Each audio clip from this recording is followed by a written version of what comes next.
Hello and welcome back to Through the Trapdoor. I'm Katie. And I'm Emily. And this is our podcast where we read you Harry Potter fanfiction. So, anything new and exciting with you, dear? It's been like 2 weeks since I've seen you.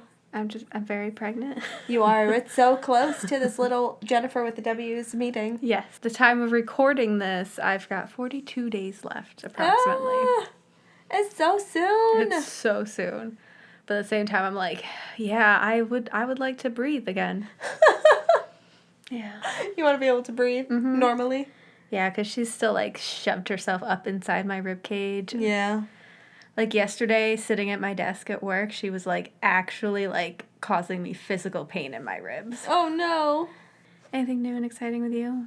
Not really. I'm still looking for a new job. Should we get into Chapter 9? Yes. The New Year's party? Ooh. Are they still stranded at the cottage? That is how it ended, yes. Wonderful.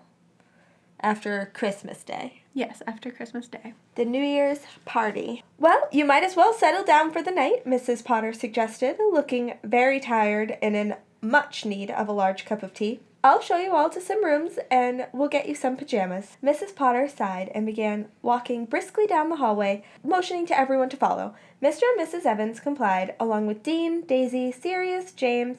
Lily sighed and fell into step behind James, but hadn't got more than a few feet down the hallway before she felt thin, bony fingers close around her arm. "You!" Petunia hissed. Lily whirled around to face her sisters.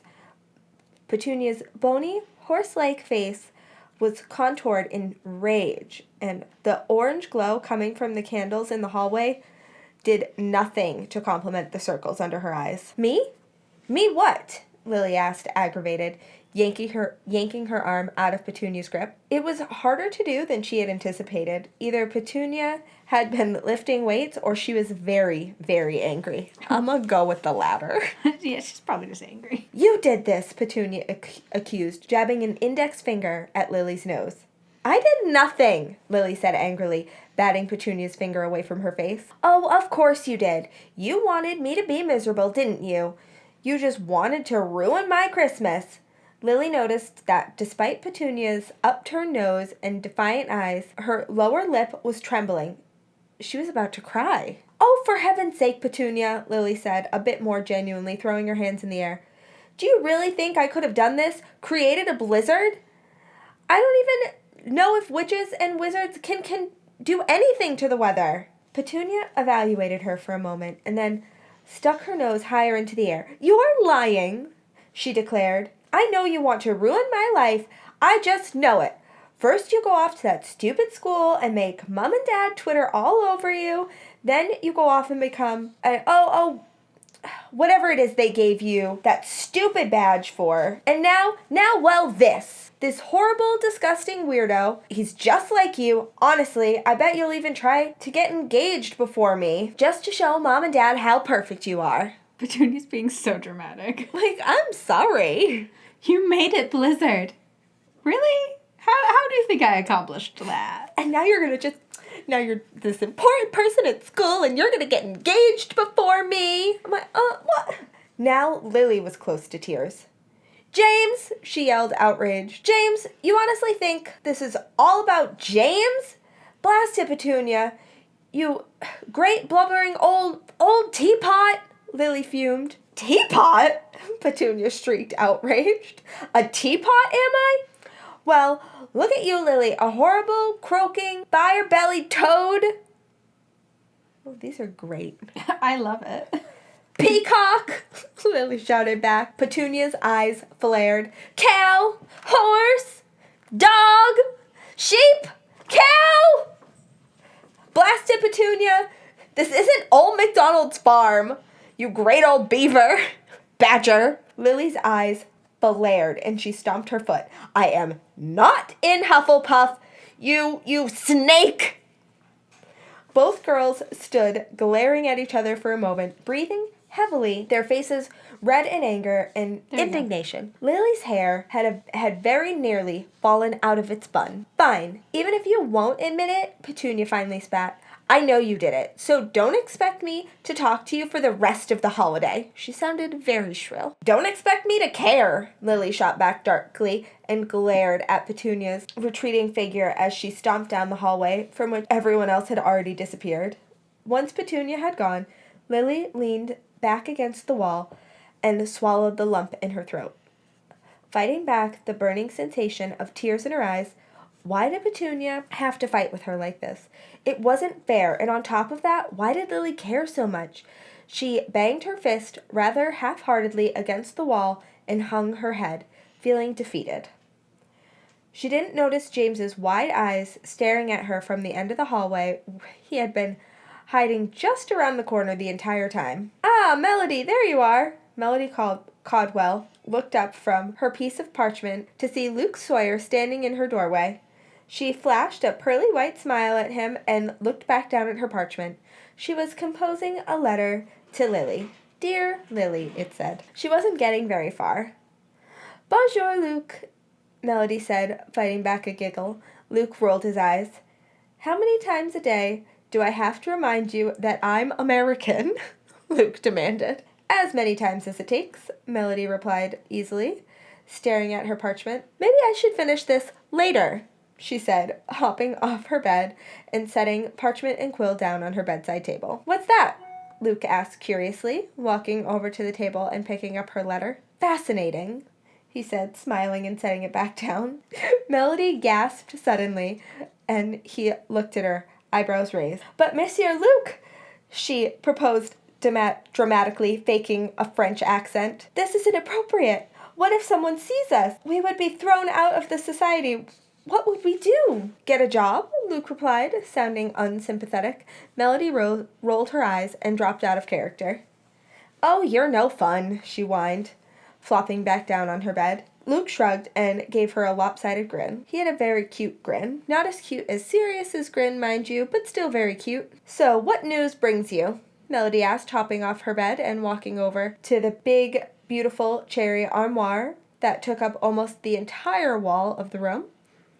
It was a piece of artwork as well as a wardrobe. The entire thing was carved to resemble a falcon and probably cost more than both Melody's parents made in a year. We don't have to go skiing again, do we? Melody added, scrunching up her nose and tracing her newly manicured fingernails around one of the falcon's feathers. A teeny keyhole appeared, and Melody removed a long gold chain from around her neck, and dangling it from it was a tiny gold key. Clever, Luke said as Melody inserted the key and twisted it 3 times. Right, left, right. The doors magically swung open, and Melody turned back towards Luke and smiled. What, you don't have one of these in your room? She asked jokingly. Luke's family, well, it did have money, did not take the liberty of renting one of the 5 penthouse suites for Christmas holidays. Luke frowned. Unfortunately, no. After seeing this, I have the sneaking suspicion we're staying in the broom closet. Broom closet? Melody asked, raising one dramatically plucked eyebrow. Well, that's good. You can snatch up a couple Nimbus 1001s, and we can fly over these stupid mountains instead of ski. Luke laughed. Well, I certainly hope you can fly better than you can ski. Of course I can, Melody replied, fingering the fabric on her newest dress robes. They were a deep blue and made of silk, and made Melody's eyes look almost purple. She took them out and hung them on the door. I play Quidditch, you know. Although, don't tell my uncle, I don't think he'd think it was proper. She sighed and took out another set of dress robes, this one in a shade of red, reminiscent of a very ripe peaches, hanging next to her blue ones. Melody Caldwell, worried about what your uncle thinks? What is he, holding a pair of your shoes hostage? Melody blushed a deeper shade of red than her dress robes. It's about respect, Luke, she said tartly. You should understand that, even if you were from... She shot a coy look over her shoulder. America. Yes, I am, Luke said proudly, and I'm glad I finally found some Quidditch fans. In New York, it's all about quad pot. What a bunch of weirdos. Melody giggled. If I didn't know any better, I'd almost think you were from Canada, she teased. Monsieur Luke. He rolled his eyes. Ha ha, he said dryly. Anyway, Quidditch. You're a tracer then? A chaser? Melody snapped, whirling around, feeling slightly more angry than necessary. And why would you assume that? She demanded. Luke blinked, looking rather astonished. He'd only known Melody for 3 days, sure, but he thought he'd gotten a good measure of her. She seemed easygoing, optimistic, energetic wit who was going to have one hell of a future, even if she didn't appear to have much magical talent. Her uncle's money would see to that, but she'd never seemed like one to simply fly off the handle without warning. I didn't mean any harm, he stuttered. It was only a question. No, it was an assumption. That's quite a bit different. Well, I'm sorry, but I've never known of a girl who played any other position but chaser on a Quidditch team. Well, Melody said, visibly calming and managing a cocky smile, that's because you've never been to Hogwarts, and you're speaking to a real live female beater. Melody smiled in amusement as Luke's eyebrows shot up to the ceiling. But, she added, turning back to the armoire, like I said, I don't tell my uncle. He wouldn't find it ladylike. Probably not, Luke agreed. We aren't skiing again, by the way. Melody let out a sigh of relief. Catalina sent me to tell you that your uncle's decided to show up for cocktails tonight after all, and you have an hour to get ready. An hour?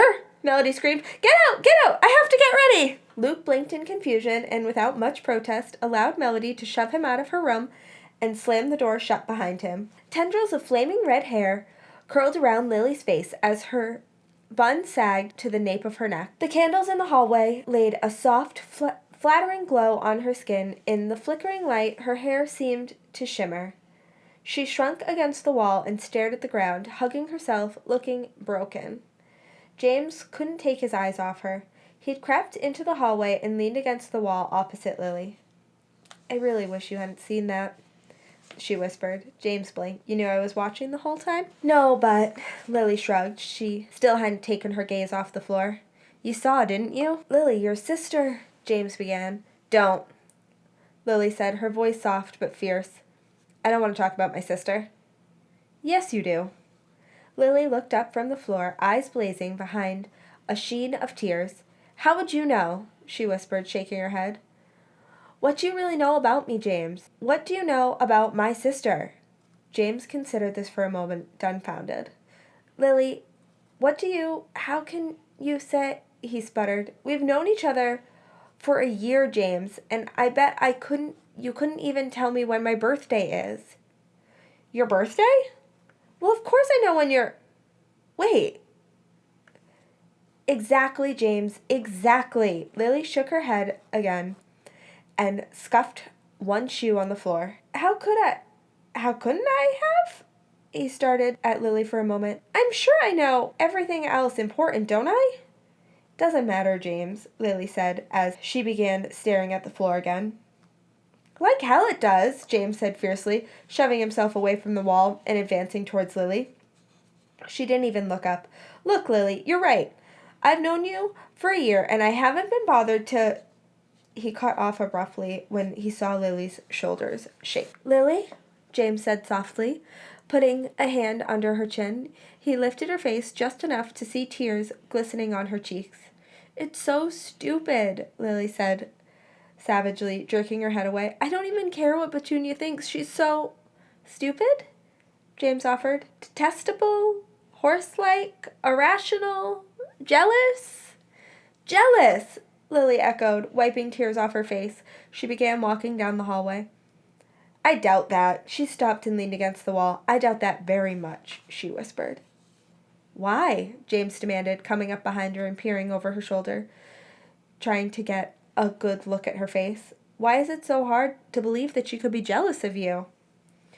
Lily turned around and looked up at James. She had half a smile on her face. She had a look on her face that suggested she knew why but wasn't going to tell him. It really isn't important, James, she said, trying to sound convincing, but her voice was trembling so badly it was jumping up octaves. Lily, James said, exasperated. He looked at her for a moment, opened his mouth to say something, but then decided against it and grabbed her instead. Wrapping his arms around her waist, Lily responded instantly by grabbing the back of his shirt with both of her hands and burying her face into his shoulder, sobbing. It took several minutes for Lily to compose herself. She turned her head from the side and pressed her cheek against the fabric of James' sweater, sniffling. I'm such an idiot, James, she whispered, half smiling. Well, James conceded, twirling a loose strand of her hair around his finger, at least you're a beautiful idiot. Lily glared up at him, trying to hide a silly grin, and grabbed his nose. That's enough, you, she said, and pinching the end of it. Ow! James whined, and rubbing it. Lily rolled her eyes. Oh, you're such a baby, she complained. Come here. She grabbed his face and stood on her tiptoes, preparing to kiss his nose, but James's lips intercepted hers. Lily's heart leapt into her throat and then fell back down again and began bouncing all over her rib cage. How was it that James always managed to catch her by surprise? And how in the world was it that she always gave him the opportunity? You did that on purpose, didn't you? She demanded a minute later, feeling slightly winded. It's not my fault I'm so irresistible, James replied, sounding equally out of breath. Lily rolled her eyes again and shook her head. Gryffindors. It had taken Melody an hour and 15 minutes to get ready. When Luke saw her, he tripped over himself and nearly fell down a flight of stairs that he was standing at the top of. If it had taken her an hour and 30 minutes to get ready, he mused, he'd probably have broken his neck. She was dressed in a fantastic shade of blue that made her eyes purple and her skin very white. It suited her, and her hair was part up, part down, part curled, part not. That's weird. That's real weird. It's weird. That is weird. Okay, cool. I can't, yeah, no. Luke didn't have any idea what to call it, but it suited her. And her makeup, well, Luke didn't know mascara from eyeshadow, but he knew what beautiful looked like, and Melody was it. Luke? Melody asked, her voice jolting him back to his senses. You all right? Yes, of course, he stammered. I'm fine. Melody smiled and shook her head. She looked like a doll, a painting, a cartoon. She looked too perfect to be real. Luke, Melody said, pouting and whining slightly. I've been standing here almost a minute, and you haven't even looked at my shoes. What? Shoes? Oh, Luke said, glancing at them. They're very... He shrugged and returned his gaze to Melody's face. Beautiful. Melody rolled her eyes and glided over to Luke, her movements all silk. Shall we? She asked, indicating the doors to her suite. Luke nodded, somewhat regaining his composure and offering an arm to Melody. She took it, and together they walked down the stairs into the world of the rich. Where's the trash? Lily asked, emerging from behind the Christmas tree. I have Melody's sparkler. It had somehow gotten shoved back here with several ribbons, random bits of wrapping paper, and one of Syria's motorcycle helmets? Mom took it, James replied, placing all of the Christmas presents into a rather familiar-looking box. It was full. Just throw it over there, he said, indicating a rather large pile of trash Sirius was inspecting suspiciously. Why is Sirius inspecting the trash suspiciously? Because it's serious? That's true, it's serious. He did have a whole potato monologue. I was going to say, he had like a whole chapter just about potatoes. Is that the box I got you last year? Lily asked curiously as she crossed the room.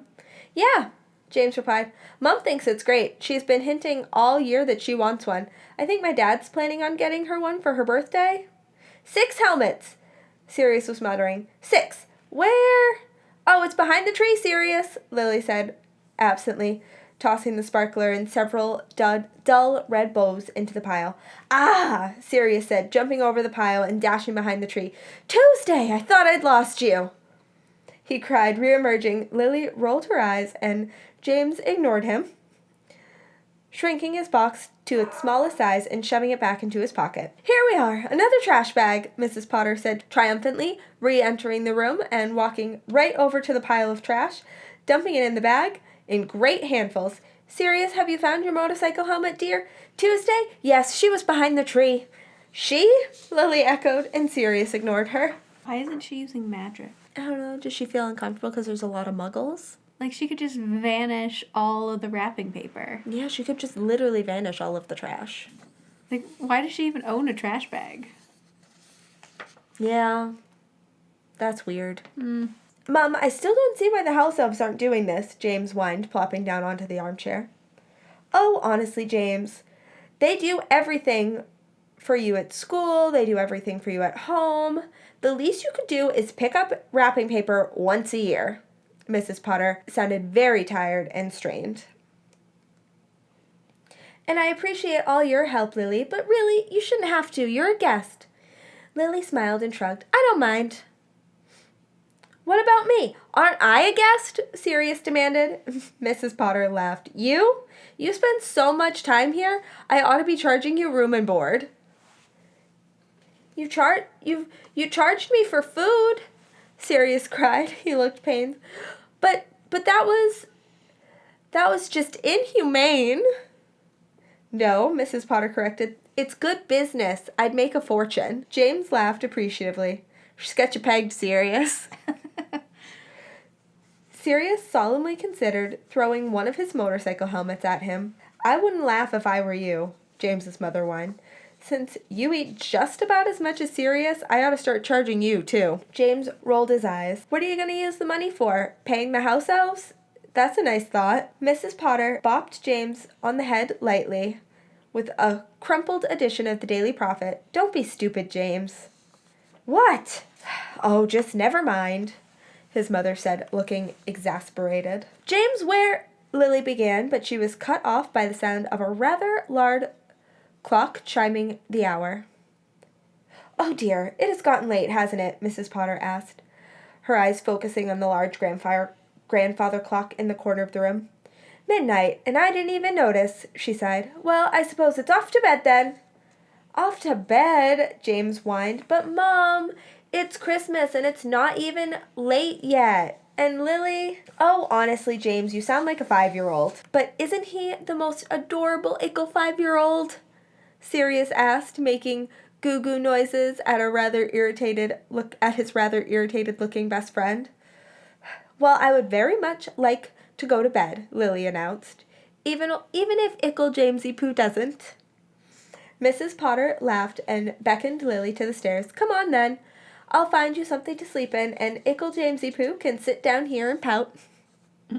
James's face went very red, and he glared at both of them. As they walked up the stairs, Lily giggled at the look on his face, and then lost sight of him when she and Mrs. Potter turned the corner and tramped up another set of stairs. "Aw, that's so sweet.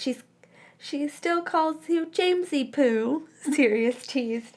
Oh, stuff it, James replied, crossing his arms and glaring at the Christmas tree, his face still a festive shade of red. Festive shade. I love that. That's amazing. Not embarrassed. Festive. Festive shade of red. Ooh, I wonder if I can make your face turn purple. Hey, James, remember last summer when we saw Lily in her underwear and... Boom! Sirius jumped and turned around, searching for the source of the explosion. His eyes landed on the spot of carpet where his motorcycle helmets had been neatly stacked. Now the boxes were scattered askew across the floor. Tuesday was scorched and looking rather worse for wear. Sirius blinked and turned back to James. A little sensitive about Lily, he demanded, and raising his eyebrows. James glared at the Christmas tree and got up, throwing a stray piece of wrapping paper rather violently into the trash bag. She's just so annoying, Padfoot. Don't you have problems like this with Melody? No, Sirius said rather darkly, beginning to stack his motorcycle helmets again. I don't have anything with Melody. That's my problem. Well, at least you can fix that if you wanted to, James reasoned, tying up the trash bag and tossing it across the room, where it was picked up by a house elf and carried away. He fell back into his chair and sighed. At least you have some sort of experience with this kind of thing. You went out with all those girls in 4th year and... Sirius laughed sharply. And that was the stupidest thing I ever did. Don't you remember what I was trying to prove? Not really, James replied, taking his beloved bouncy ball out of his pocket and tossing it across the room. It bounced off the wall opposite him and flew back into his hand. All I'm saying is that I could use a little bit of advice here, Padfoot. Well, what do you want from me? Declarations of her undying love? James looked horrified. Bleeding Billy Wiggs, no. I just don't know, Sirius. I just want to be able to talk to her without driving myself mad. I want to, occasionally kiss her without worrying if she's gonna slap me or not. I mean, that's a good thing to want. Yeah, that's fair. Mm-hmm. Real fair. James threw his ball against the wall with a bit more force than necessary and had to reach halfway out of his chair to catch it. I don't feel anything about her. You want to kiss my sister? James blinked and turned around in his chair. Lily's little brother Dean was sitting at the top of the stairs, looking rather disgusted. Sirius looked up at him and laughed. You bet your bonnet, old chap, Sirius said, sounding very much like his father. Dean scrunched up his nose. Ew, he commented. Gross. Well, of course, for you it would be, but for James... Oh, lay off, Sirius, James said, sounding slightly grumpy. What are you up for? He directed at Dean. I wanted some water, Dean replied, but I got lost. Well, the kitchens are that way, Sirius indicated, and I'm kind of hungry myself. You up for a snack? Dean nodded fervently and ran down the stairs. Following Sirius to the kitchen, James walked rather sluggishly behind them, bouncing his ball absent-mindedly. I passed that garden thing on the way down here, Dean announced, sounding excited.